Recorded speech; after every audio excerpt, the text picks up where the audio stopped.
Hello dear student, রায় Martin প্রশ্ন বিচিত্রা class 9 2026 সালের জীবনবিজ্ঞান বিষয়ের প্রথম পর্যায়ক্রমিক মূল্যায়নের 5 নম্বর school Dinhata Shanidevi Jain high school. এই প্রশ্নপত্রটির সলিউশনের জন্য অনেকে কমেন্ট করেছো, তোমরা উত্তর দেখে নাও। তার আগে বলছি, যারা 1 থেকে 4 নম্বর পর্যন্ত প্রশ্ন উত্তরগুলো সলভ করোনি, অবশ্যই এই ভিডিওর ডিসক্রিপশন অথবা প্লেলিস্টে গিয়ে দেখে নেবে। তো একের সঠিক উত্তরটি নির্বাচন করো। প্রশ্ন বলেছে টিনোফোরা পর্বভুক্ত প্রাণীদের কম্বোপ্লেট সংখ্যা। পেজ নম্বর 17, টিনোফোরা এর 8টি কম্বোপ্লেট রয়েছে। তাহলে সঠিক উত্তর হচ্ছে অপশান ডি, 8টি। 2 নম্বর প্রশ্ন বলেছে পরস্পর সাদৃশ্যযুক্ত কয়েকটি বর্গ নিয়ে গঠিত গোষ্ঠী হলো। পৃষ্ঠা নম্বর 10, পরস্পর সাদৃশ্যযুক্ত কয়েকটি বর্গ নিয়ে গঠিত গোষ্ঠীকে বলা হচ্ছে শ্রেণী। তাহলে 2 নম্বর প্রশ্নের সঠিক উত্তর হচ্ছে অপশান বি, শ্রেণী। 3 নম্বর প্রশ্ন বলেছে কোন জৈব যৌগে CHO অর্থাৎ কার্বন, হাইড্রোজেন ও অক্সিজেনের অনুপাত 1:2:1 থাকে। পেজ নম্বর 26, এখানে দেখো এই যে কার্বোহাইড্রেট বা সরল শর্করা যে রয়েছে, এখানে এর কার্বন, হাইড্রোজেন, অক্সিজেন 1:2:1। তো 3 নম্বর প্রশ্নের সঠিক উত্তর হচ্ছে অপশন ডি, কার্বোহাইড্রেট। 4 নম্বর প্রশ্ন কোন খনিজ মৌল হৃৎপিণ্ডের সংকোচন ঘটায় ও স্নায়ুকে উদ্দীপিত করে। পেজ নম্বর 32, এখানে হৃৎপিণ্ডের সংকোচন নিয়ন্ত্রণ করে সোডিয়াম। 4 নম্বর প্রশ্নের সঠিক উত্তর হবে অপশন এ, সোডিয়াম। 5 নম্বর প্রশ্ন বলেছে রক্ততঞ্চনে সাহায্যকারী ভিটামিন হলো। পেজ নম্বর 31, এই যে ভিটামিন কে, এখানে দেখবো আমরা রক্ততঞ্চনে সাহায্য করে। তাহলে 5 নম্বর প্রশ্নের সঠিক উত্তর হচ্ছে আমাদের ভিটামিন কে, অপশন ডি। 6 নম্বর প্রশ্ন বলেছে প্লাজমোডেসমাটার কাজ হলো। পেজ নম্বর 33, এখানে দেখবো যে উদ্ভিদ কোষের কোষ প্রাচীরের সূক্ষ্ম সূক্ষ্ম ছিদ্রের মাধ্যমে অন্তর্বর্তী কোষের মধ্যে কি করে, সাইটোপ্লাজমীয় সংযোগ স্থাপিত করে। 6 নম্বর প্রশ্নের সঠিক উত্তর হবে অপশন ডি, সবগুলি। 7 নম্বর প্রশ্ন বলেছে চালনী ছিদ্রের উপস্থিতি দেখা যায়। Option C, flame. বিভাগ ক্ষয়ে 2 নম্বর প্রশ্ন, 1 নম্বর বলেছে নগ্নজিন কি। পেজ নম্বর 3, এখানে আমরা দেখব এই যে প্রথমে RNA অর্থাৎ রাইবোনিউক্লিক অ্যাসিড সৃষ্টি হয় স্বপ্রজননশীল, এবং এই প্রোটিনবিহীন RNA কে নগ্নজিন বলা হয়। তাহলে আমরা লিখব প্রোটিনবিহীন RNA কে নগ্নজিন বলে।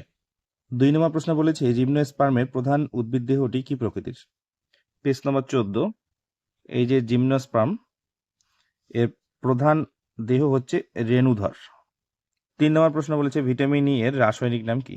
পেজ নম্বর 31, এই যে ভিটামিন ই এর রাসায়নিক নাম হলো গিয়ে টোকোফেরল।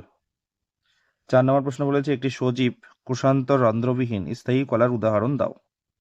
পৃষ্ঠা নম্বর 44, আমরা প্রথমেই কোলিন কাইমাতে দেখব। দেখো এখানে বলা রয়েছে যে কোষান্তর রন্ধ্র থাকতে পারে আবার নাও থাকতে পারে, কিন্তু স্ক্লেরেন কাইমার মধ্যে রয়েছে এই কলায় কোষান্তর রন্ধ্র থাকে না। তাহলে আমাদের সঠিক উত্তর হবে স্ক্লেরেন কাইমা। 3 শূন্যস্থান পূরণ করো। 1 নম্বর বলেছে বিজ্ঞানের যে শাখায় জীবাশ্ম সম্পর্কে আলোচনা করা হয় তা হলো ড্যাশ। নম্বর 6, এই প্রত্নজীববিদ্যা বা প্যালিওবোটানি, এখানে জীববিজ্ঞানের এই শাখাটিতে এই জীবাশ্ম নিয়ে আলোচনা করা হয়। তাহলে শূন্যস্থানে হবে প্রত্নজীববিদ্যা। 3 2 নম্বর প্রশ্ন বলেছে পাকস্থলীর ড্যাশ কোষ থেকে হাইড্রোক্লোরিক অ্যাসিড খরিত হয়। পেজ নম্বর 47, এখানে পাকস্থলী রয়েছে কিন্তু তোমাদের বইয়ে এই প্রশ্নের অ্যান্সারটি দেওয়া নেই। উত্তর হবে অক্সিনটিক কোষ থেকে কিন্তু পাকস্থলীর HCl খরিত হয়। তাহলে শূন্যস্থানে লিখবো আমরা অক্সিনটিক কোষ থেকে। তাহলে 3 2 এর শূন্যস্থানে আমরা লিখবো অক্সিনটিক কোষ।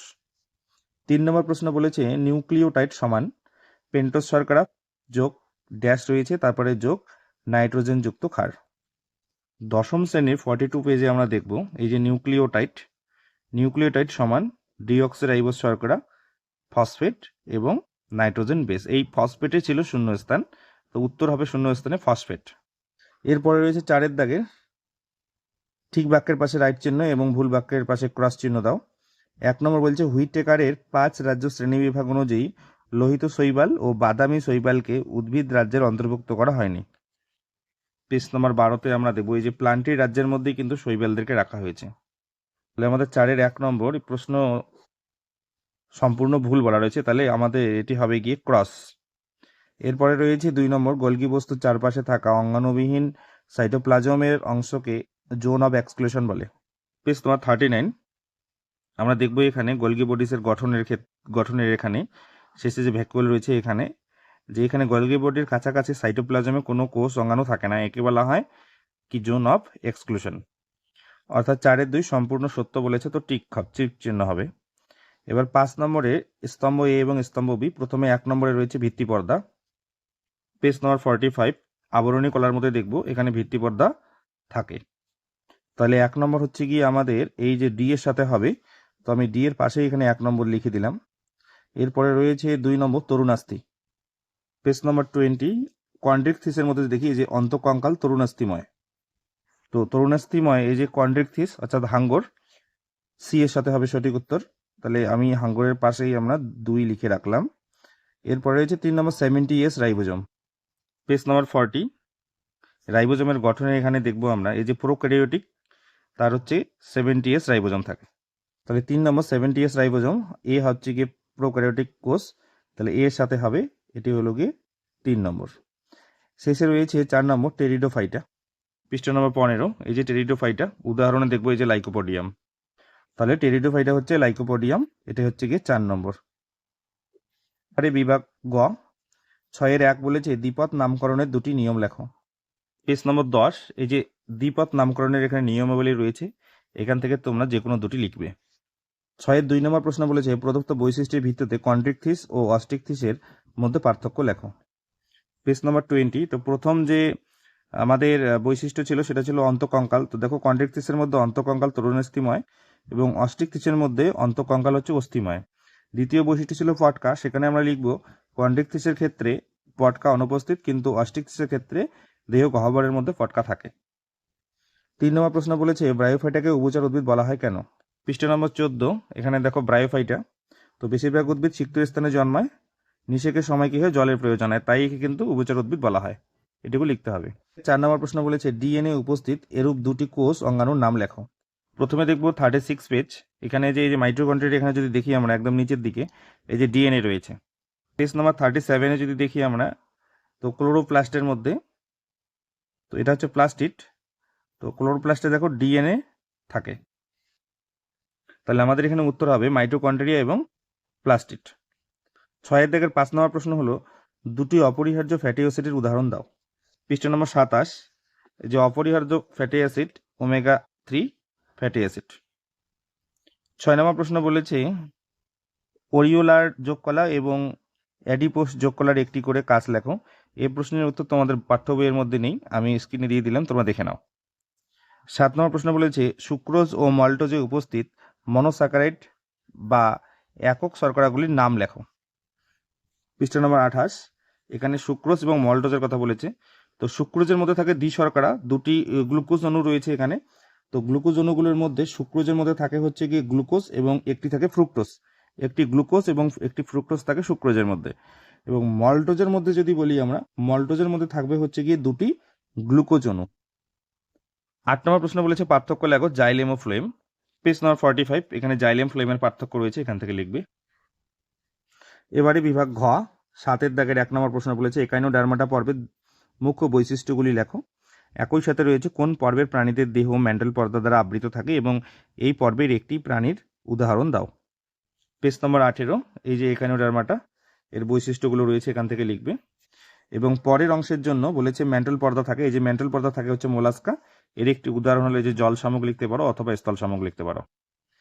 7-এর দাগের 1-এর অথবা প্রশ্ন বলেছে রাজ্য মোনেরার নিউক্লিয়াস, রাইবোজোম এবং কোষ প্রাচীরের বৈশিষ্ট্য লেখো। একই সাথে রয়েছে গুপ্তবীজী ও ব্যক্তবীজী উদ্ভিদের শস্য কি প্রকৃতির হয়।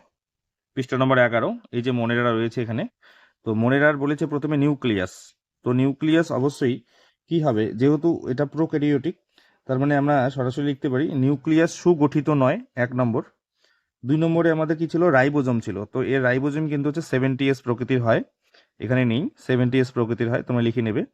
এবং তারপরে রয়েছে কোষ প্রাচীর কি দিয়ে গঠিত, দেখো কোষ প্রাচীর পেপটাইড ও গ্লাইক্যান এবং পলিস্যাকারাইড দিয়ে গঠিত।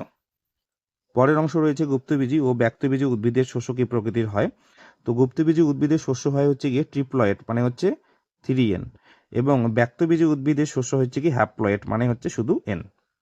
7-এর দাগের 2 নম্বর প্রশ্ন বলেছে চিত্রসহ ভাজক কলার বৈশিষ্ট্য ও কাজ উল্লেখ করো। পেজ নম্বর 43, এই যে ভাজক কলার চিত্র এবং এই ভাজক কলার যে বৈশিষ্ট্য রয়েছে, যে বৈশিষ্ট্য পয়েন্ট, এখান থেকে এই পর্যন্ত লিখতে হবে।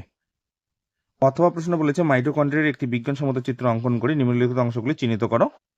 পেজ নাম্বার 36, এই যে মাইটোকন্ড্রিয়ার ছবি এবং বিভিন্ন অংশগুলো এখানে রয়েছে, এই ছবিটি তোমাদের অঙ্কন করতে হবে। থ্যাংক ইউ ভিডিওটিকে শেষ পর্যন্ত দেখার জন্য।